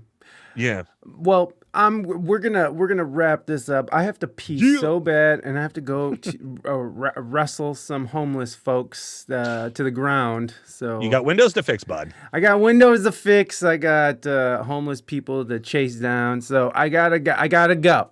So Bentley Michaels, thank you so much for coming on the show again. Absolutely. Thank you for having me. This is the episode that I'm on in the chat, y'all. If you guys are interested in the he's on for Christmas a whole week, Minute. Monday through Friday. So if you guys are interested, please do go and check out that link. You can find Bentley Michaels everywhere.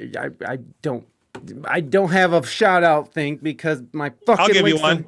There I'll go. give you one. You can if you're looking for any sort of voiceover work for a project or whatever, you can and it's very affordable. You can go to fiverr.com/Bentley Michaels, and rates are very affordable. And just depending on what your project is, like if it's corporate narration, if it's character work, if it's all sorts of phone IVR stuff, give it a look and check out the pricing and send me a message on there if you like. And then I'm sure I'll be back on like in the Mayish area, hopefully, when I get all of this stuff. That's my plan, is to release around late May, early June with the superhero satire audio stuff. So I'll be working on that these next couple 3 or 4 months, and then hopefully we'll be releasing. Basically, my plan is like the 12 weeks of summer. If I can get 12 episodes out of it, I will. If not, it'll just be 10. But it is a lot of writing. Dude, you fucking stay busy. I wish I could be as busy as you. I don't know. Well, it's all self-imposed. And then and if you're and that's the other thing, like with Matilda. So if you're around in the if you're in the Oregon Corvallis area in May, I will be in Miss Trunchbull in a local theater production of Matilda. And I just watched one of my songs. I think it's called The Rebellion. It's 6 minutes. And oh my God, it's like 5 pages of words. Holy shit. Holy dear It starts Lord. off slow and then it goes like 2 pages of double time. Yeah, and I was like, Oh my man. Lord. My Lanta. All right, guys. Well, Bentley, thank you so much for coming back on the show. I will talk to you soon, my friend, and you have a wonderful rest of your day. You as well. Goodbye, stream. All right, bye. Well, there he is, everybody. Bentley freaking Michaels. Everybody, give him some love. This was a blast. Yes, I agree. Let's I gotta pee so bad. I'm not gonna raid, guys. We're just gonna end. I love you guys so much. I hope y'all have a great rest of your day. We'll be back on Friday. I'm not sure if we're gonna have a guest or not, but we'll see what happens. We'll see. So, okay, I'm gonna end this. All right, guys, gotta go pee. I love you so much. Enjoy the rest of your week, and I'll see you guys next time.